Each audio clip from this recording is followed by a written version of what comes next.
선생님이 읽어주는 어린이 성경 이야기.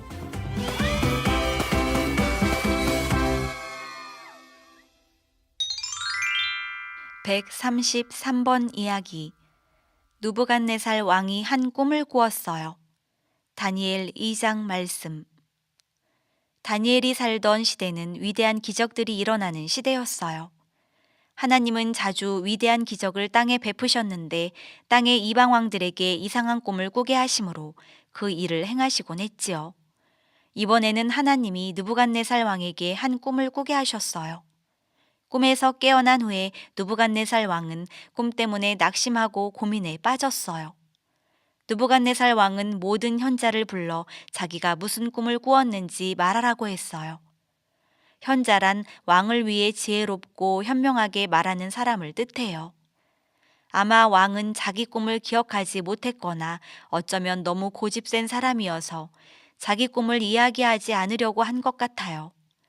기세등등한 현자들은 늘 자기들이야말로 아주 많은 것을 알고 있다고 자랑해왔지요. 이제 왕은 현자들이 자기 꿈을 말할 수 있는지 시험해보고 있는 거예요. 하지만 이 시험은 현자들에게는 너무 어려운 거였어요. 현자들은 왕이 꾼 꿈을 말해주면 자기들이 그 의미를 말해주겠다고 말씀드렸어요. 현자들은 이전에 어떤 왕도 자기들에게 그런 부당한 요구를 했던 적이 없다고 말했어요. 아무도 왕의 마음속에 있는 꿈을 볼 수는 없으니까요. 느부갓네살 왕은 현자들에게 거칠게 대답했어요. 만약 자신이 꾼 꿈을 이야기하지 못한다면 모두 처형할 것이며 집들도 다 부숴버리겠다고 했지요. 매우 화가 난 왕은 바벨론에 있는 모든 현자를 다 죽이라고 명령했어요. 왕의 명령은 부당하고 잔인한 것이었지만 군사들은 왕의 명령을 듣지 않을 수 없었어요. 군사들은 왕의 모든 현자를 죽이러 나갔어요. 왕의 군대 장관 아리옥이 다니엘에게 왔을 때는 아마도 이미 몇 사람을 죽인 후였을 거예요. 다니엘 역시 왕의 현자 중 한 사람이었어요. 그래서 다니엘 역시 죽임을 당해야 했지요. 다니엘은 왕이 왜 그렇게 서둘러 모든 현자를 죽이려 하는지 물었어요.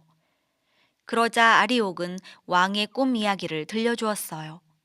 다니엘은 왕에게 가서 잠시만 시간을 주시면 자기가 그 꿈과 그 꿈의 의미를 알려드리겠다고 말했어요. 다니엘은 얼른 집으로 가서 세 친구 사드락, 메삭, 아벳느고에게 이 모든 일을 알렸어요. 그리고 함께 하늘에 계신 하나님께 자비를 구하는 기도를 드렸어요. 하나님께 비밀을 보여달라고 기도한 거예요. 하나님은 다니엘과 친구들의 기도에 응답하셨어요. 그날 밤에 환상을 통해 하나님이 다니엘에게 비밀을 알려주셨던 거예요.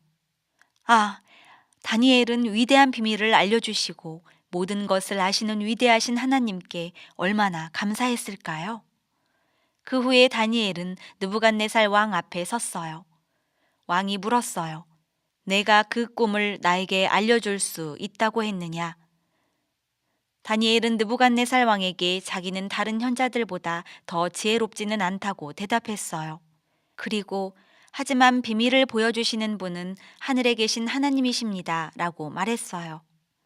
느부갓네살 왕이 꿈에서 본 내용은 이랬어요. 크고 위대한 신상 하나가 있는데 광채가 찬란하고 무시무시했어요. 그 신상은 꼭 사람 모양 같이 생겼어요. 다니엘은 왕에게 왕이 꿈에서 본 신상은 이렇게 생겼다고 말해주었어요. 신상의 머리는 빛나는 금이었고 몸의 윗부분과 팔은 은이고 배와 다리 윗부분은 노시였어요.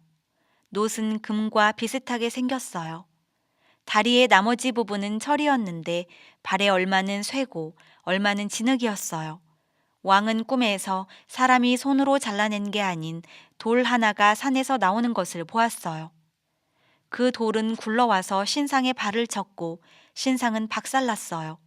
그리고 신상은 완전히 고꾸라져서 산산조각으로 부서졌고 바람이 조각들을 다 쓸어버려서 땅에서 그 신상을 전혀 찾을 수조차 없게 되었어요. 그러고 난 뒤에 손으로 잘라내지 않은 그 작은 돌은 점점 더 크게 되어서 거대한 산과 같이 되어 온 땅을 가득 채워버렸어요. 이것이 바로 그 꿈이었어요. 이 꿈은 무슨 뜻이었을까요? 다니엘은 왕에게 이 꿈의 의미까지 말해 주었어요. 금으로 된 머리는 느부갓네살 왕을 상징하는 것이었어요. 느부갓네살 왕이야말로 온 세계의 금과 같은 통치자였지요. 그리고 느부갓네살 왕이 죽은 후에 온 세계를 다스리는 다른 통치자가 나오게 돼요. 은으로 된 몸과 팔이 이 사람을 상징해요. 이 사람은 느부갓네살 왕만큼 강하지는 못했지요. 노스로 된 가슴은 온 세계를 다스리는 셋째 통치자예요. 쇠로 된 다리는 온 세계를 다스리는 넷째 통치자지요.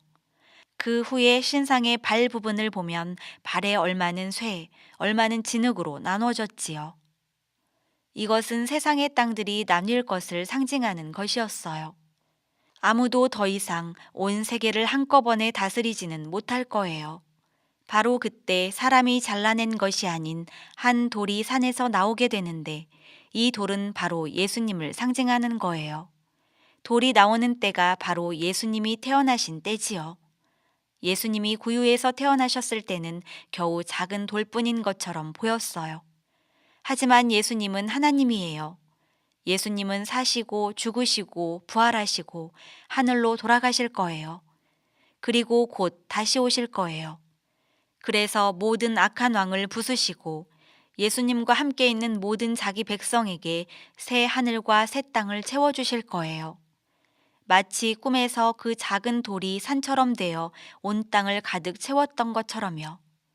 예수님은 새 하늘과 새 땅의 통치자가 되실 분이에요. 새 하늘과 새 땅에서 예수님은 모든 힘을 가지실 것이고 거기서 우리는 예수님과 함께 영원히 살게 될 거예요.